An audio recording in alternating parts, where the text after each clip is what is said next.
Part 1. A Dream Called Freedom. Imagine waking up one morning and realizing that the country where you were born is finally free. Imagine streets filled with people carrying the national flag, families celebrating together, and millions of hearts filled with a feeling that is difficult to describe in words. For many people in India, freedom was once only a dream. It was a dream that required patience, courage, sacrifice, and years of struggle. Today, every year on August 15th, India celebrates Independence Day. But behind this important day is a long and emotional story. It is a story about ordinary people who wanted to live with dignity, leaders who inspired millions, families who faced difficult times, and a generation that believed a better future was possible. In this English learning story, we will travel through that history in simple English, while learning useful words and expressions that you can use in your own conversations. Before India became independent, the country was under British rule. The British East India Company had gradually increased its influence in different parts of India, and after the uprising of 1857, the British Crown took direct control of India. This period continued for many decades. During this time, India was connected to the British Empire, and important political and economic decisions were controlled by the colonial government.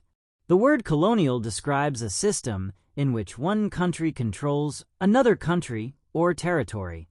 For example, we can say, India experienced colonial rule before independence. The word independence, on the other hand, means freedom from outside control. When a country becomes independent, it can govern itself and make its own major decisions. Life during this period was not the same for everyone, and the story of British rule is complex. There were developments in areas such as railways, communication, administration, and education, but there were also serious economic and social problems, political inequality, and widespread hardship. Many Indians increasingly wanted greater control over their own future. They began asking an important question: why should people not have the right to govern their own country? This question became stronger as political awareness grew across different parts of India. The desire for freedom did not appear suddenly. It developed over many years.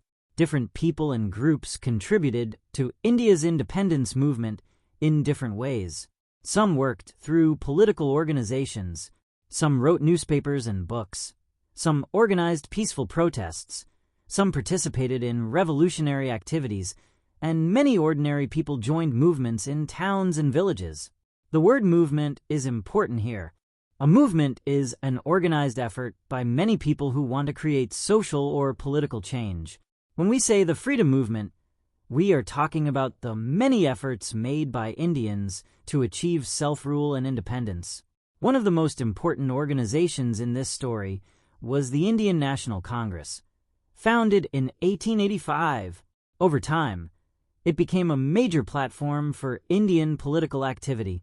At first, many leaders asked for greater participation in government and political reforms.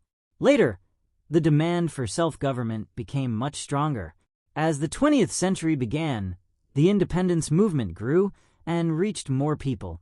Then a remarkable leader became one of the central figures in India's struggle for freedom: Mahatma Gandhi. Gandhi returned to India from South Africa in 1915 and gradually became a major leader of the independence movement.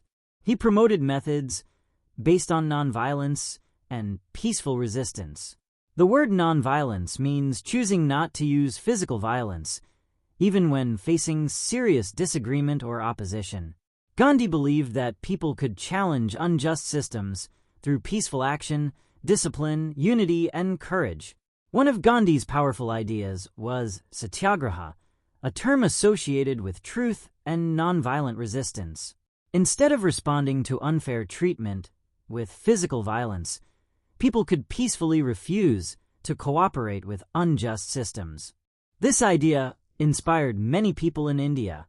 Gandhi encouraged ordinary citizens to participate, and this was important because the freedom struggle was not only a story about famous leaders. It involved students, farmers, workers, women, business owners, writers, teachers, and countless people whose names may never appear in history books. Imagine an ordinary person living in a small village. That person may not have had money, political power, or a famous name. Yet they could still contribute by joining a peaceful protest, refusing certain British goods, supporting local production, or helping spread the message of independence. This is an important lesson about history. Major changes are often created not only by powerful individuals, but also by ordinary people who decide that they are willing to participate. One important example was the non-cooperation movement, which began in 1920. Gandhi and other leaders encouraged Indians to withdraw cooperation from British institutions and goods as part of a nonviolent struggle. People were encouraged to participate in different ways, including boycotting certain British products and institutions. The word boycott means deliberately refusing to buy, use, or participate in something as a form of protest. Today, you can still hear this word in everyday news and conversations. For example, the group decided to boycott the company because they disagreed with its policy. The independence movement continued to develop, but the journey was not simple. There were disagreements among leaders about methods, goals, and the future political structure of India. There were also major differences between communities and political groups. The history of independence includes moments of unity as well as moments of deep disagreement. Understanding this complexity is important because history is rarely a simple story of one group against another. Different people can have different hopes for the same country, and those differences can influence the path of history. Another major event was the Salt March of 1930. The British government had a monopoly over the production and sale of salt, and a tax was imposed on salt. Gandhi decided to protest this policy through a long, peaceful march to the coastal village of Dandi in Gujarat. He began the march from Sabarmati Ashram with his followers and eventually reached the coast, where he broke the salt law by making salt. The event attracted enormous attention and became a powerful symbol of peaceful resistance. The Salt March teaches us a useful English word: resistance. Resistance means refusing to accept or cooperate with something that you believe is wrong or unfair. It can be used in political situations, but it can also be used more generally. For example, she showed resistance to the pressure because she wanted to make her own decision. In the context of India's independence movement, resistance became a central idea. As the years passed, more Indians began demanding complete independence. On January 26, 1930, the Indian National Congress observed Purna Swaraj, meaning complete independence, as a goal. Years later, after India became independent, January 26th was chosen as India's Republic Day because the Constitution came into effect on that date in 1950. This is why India celebrates two important national days: Independence Day on August 15th and Republic Day on January 26th. Independence Day remembers the end of British rule and the birth of an independent India, while Republic Day celebrates the coming into force of India's constitution. The 1940s brought some of the most difficult years of the independence struggle. The Second World War had changed the world, and Britain's position had become weaker. At the same time, pressure for Indian independence continued to grow. In 1942, Gandhi and the Indian National Congress launched the Quit India movement. The message was simple and powerful: the British should leave India.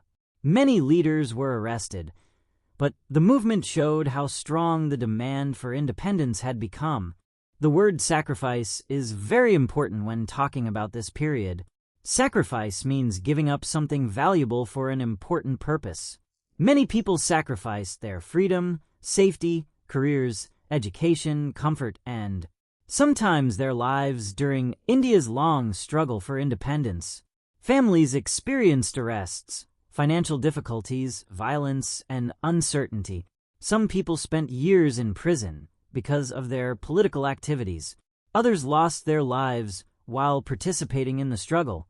Among the many important figures of the independence era was Subhas Chandra Bose, who believed in a different approach from Gandhi and worked toward independence through armed struggle during the Second World War.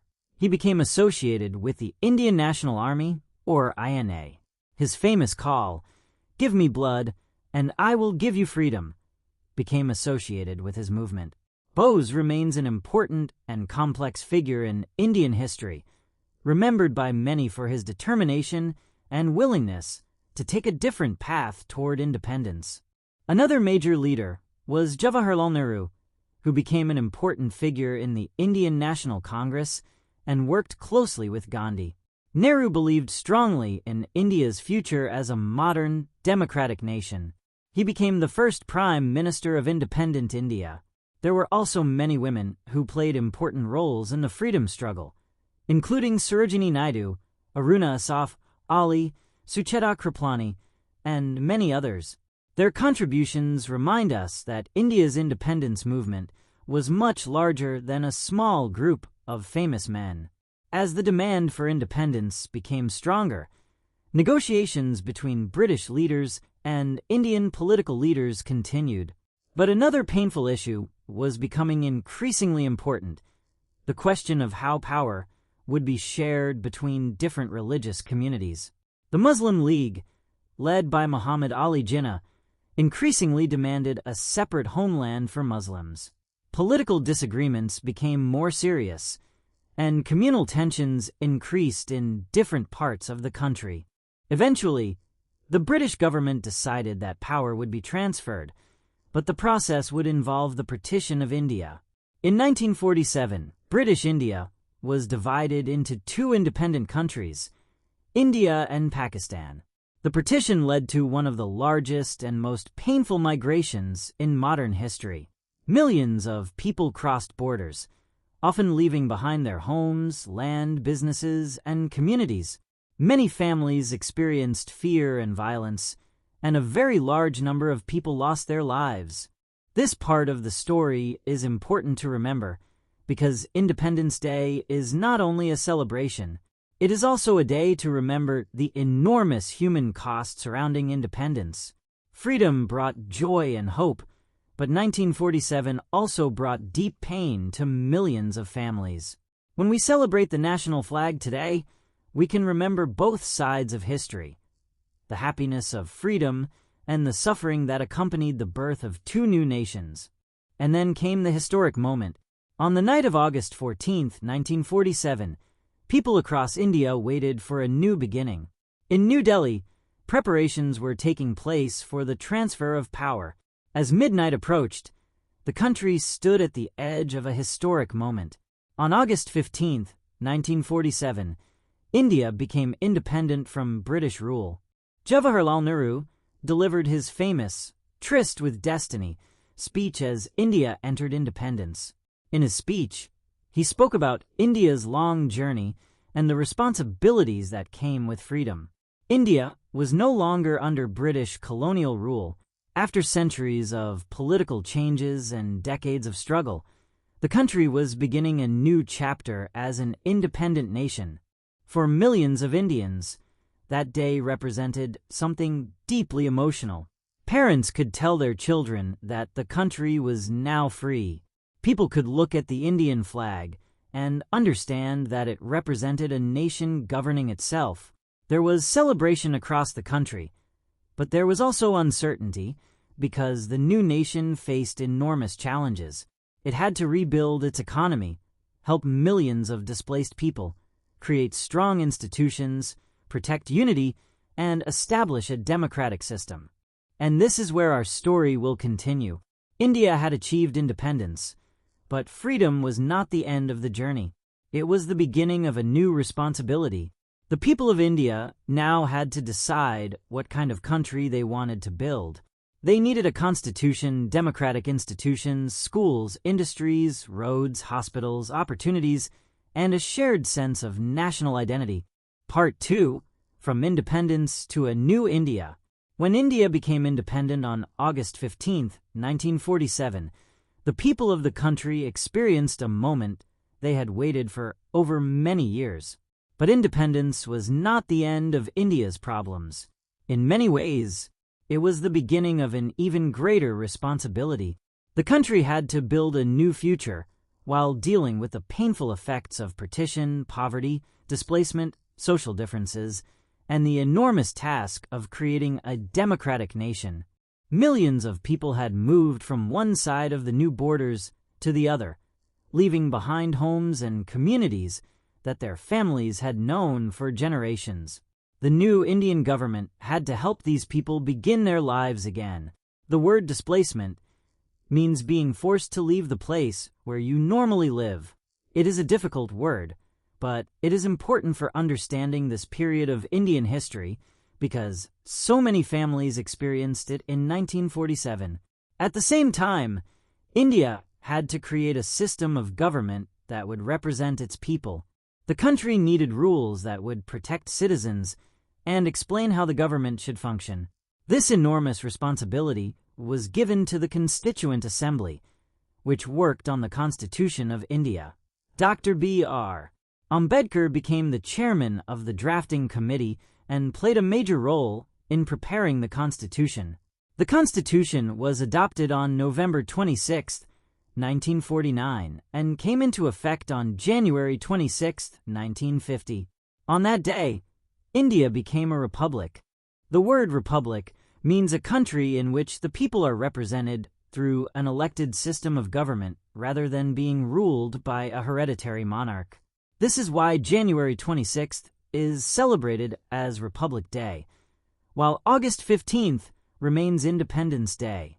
These two national days are connected, but they remember different moments in India's journey. Independence Day remembers the end of British rule and India's independence in 1947. Republic Day remembers the beginning of the constitutional republic in 1950.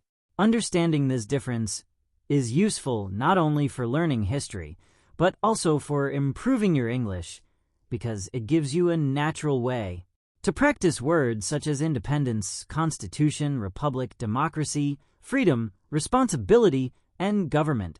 The Constitution became one of the most important foundations of modern India.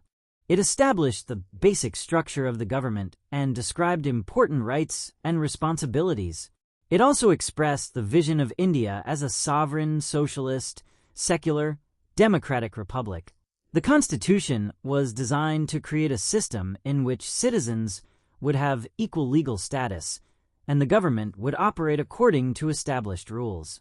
The word foundation is useful here because it means the basic support on which something is built. We can say, education is the foundation of a strong society, or trust is the foundation of a good friendship. Building a new country was not easy. India was a huge and diverse nation with many languages, religions, cultures, traditions, and regional identities. People lived in mountains, deserts, villages, towns, and rapidly growing cities. Some communities had very different customs and ways of life. Creating a sense of unity among such a diverse population was one of the great challenges of the new nation. The idea was not that everyone needed to become exactly the same. Instead, India had to learn how different communities could live together while sharing a common national identity. This idea of unity in diversity became closely connected with India's identity. Diversity means having many different types of people, cultures, languages, or ideas. Unity means being joined together for a common purpose. When we put the two ideas together, we get a powerful message. People can be different and still belong to the same nation. This is also a useful lesson for English learners because the phrase unity in diversity can be used in many contexts. For example, you could say, our school has students from different backgrounds, but we live together with unity and respect. The early years after independence were also a time of economic challenges. India had inherited a poor economy after a long period of colonial rule. Many people lived in villages and depended on agriculture for their income. Education and healthcare were not equally available to everyone, and the country needed better roads, industries, schools, hospitals, and public services. The government began planning for economic development through a series of 5-year plans. The goal was to improve production, build infrastructure, develop industries, and create better opportunities for the population. The word infrastructure may sound difficult, but it is very useful. Infrastructure means the basic systems and physical structures that a society needs to function, such as roads, bridges, railways, electricity, water systems, and communication networks. If you live in a city with good roads, reliable electricity, public transport, and hospitals, you are benefiting from infrastructure every day, even if you do not think about it. Agriculture was also extremely important. India had a huge rural population, and food security became a major concern. Over time, agricultural improvements helped increase food production. The Green Revolution, which began to have a major impact in India from the 1960s, introduced improved agricultural methods, high-yielding varieties of crops, irrigation, fertilizers, and other technologies. It helped India increase food grain production, although its benefits and environmental effects varied across regions. The word yield means the amount of crops produced by a piece of land. For example, the new farming method increased the yield of wheat. While the country was working on economic development, it was also strengthening democracy. India held its first general election in 1951-52. Millions of citizens participated in the world's largest democratic exercise at that time. This was a remarkable achievement for a newly independent country with a huge population and limited experience with universal voting. People from different social and economic backgrounds were given the opportunity to vote. The word democracy means a system of government in which people participate in choosing their leaders, usually through elections. Imagine what that meant for an ordinary citizen in the early years of independent India. A farmer who had never had political power could now stand in a voting line and take part in choosing the country's leaders. A worker in a city could cast a vote. A woman could participate in the democratic process. People who had previously lived under colonial rule were now citizens of an independent democracy. This was a major change in the relationship between ordinary people and the government. Over the decades, India continued to change. New universities were established, industries expanded, scientific research developed, and cities grew. The country also faced wars, political disagreements, economic difficulties, natural disasters, and social challenges. Independence did not mean that every problem disappeared. Instead, it meant that India now had the responsibility to face those problems as a sovereign nation. This is an important idea when we think about the meaning of freedom. Freedom does not mean that life becomes perfect. It means having the ability and responsibility to shape your own future. A person can be free and still face difficulties. A country can be independent and still have poverty, inequality, political disagreements, and other problems. Independence gives a nation the opportunity to solve its problems through its own institutions and through the participation of its citizens. Now, let us return to the celebration of Independence Day. Every year on August 15th, the Prime Minister of India hoists the national flag at the Red Fort in New Delhi and addresses the nation. The ceremony has become one of the most important traditions of Independence Day. The national flag rises above the historic fort, while people across the country watch the ceremony through television, radio, and digital media. Schools, colleges, government offices, communities, and families also organize their own celebrations. For many children, Independence Day is connected with school programs.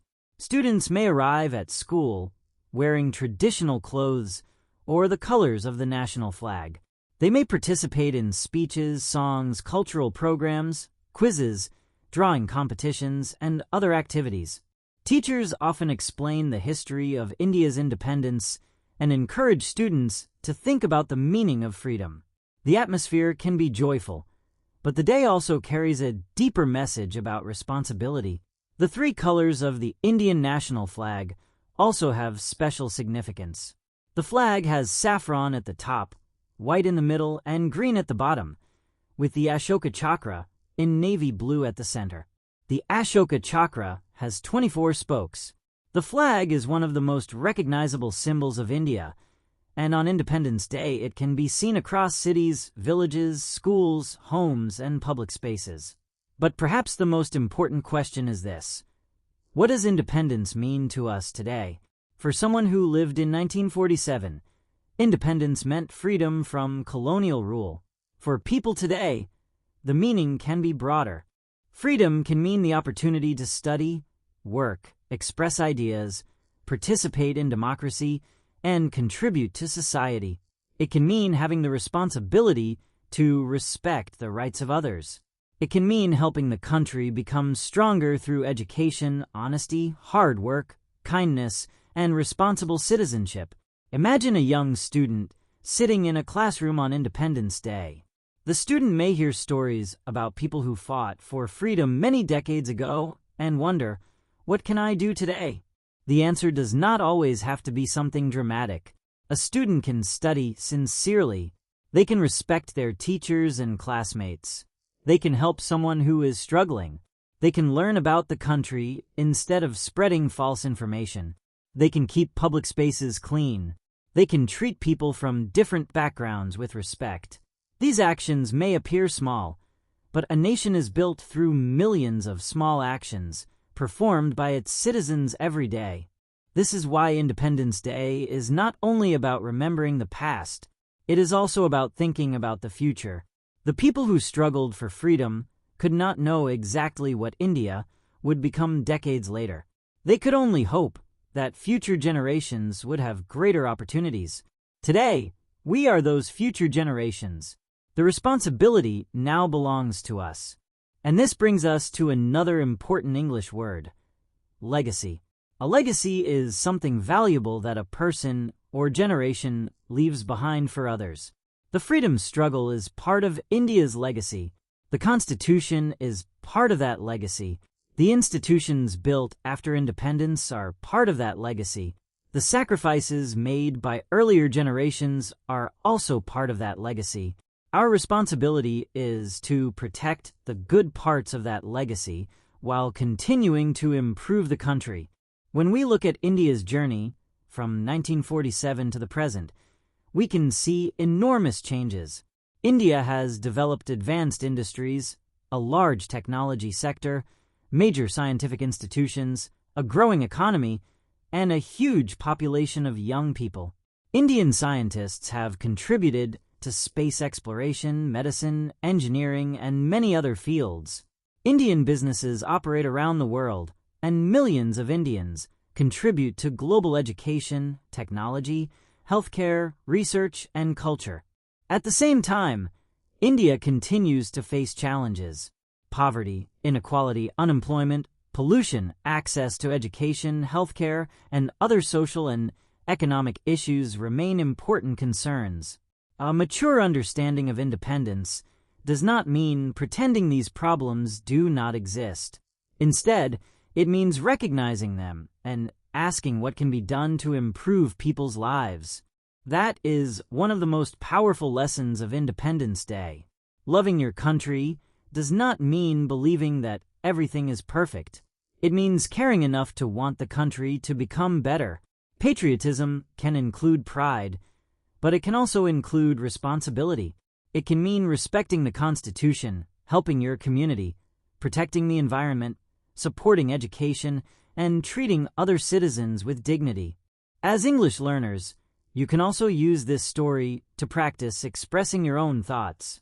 You might say, independence means freedom and responsibility to me. You could say, I am proud of India's history, but I also want to see a better future. You could explain. Independence Day reminds us of the sacrifices made by earlier generations. These sentences are simple, but they allow you to talk about important ideas in English with confidence. So, when August 15th arrives and you see the Indian flag flying in the sky, take a moment to remember the long journey behind that symbol. Remember the people who dreamed of freedom, the families who experienced hardship, the leaders who inspired millions, and the ordinary citizens who contributed in their own ways. Remember that independence was not given without struggle, and remember that the freedom enjoyed today comes with responsibility. The story of India's independence did not end on August 15th, 1947. That was only the beginning of a new chapter. The next generations continued building the country, facing new challenges and creating new opportunities. And now, that story belongs to all of us. In the final part, we will look at the deeper meaning of Independence Day for young people today, the importance of freedom and responsibility, and how we can honor India's history not only through celebration, but through the way we live our lives every day.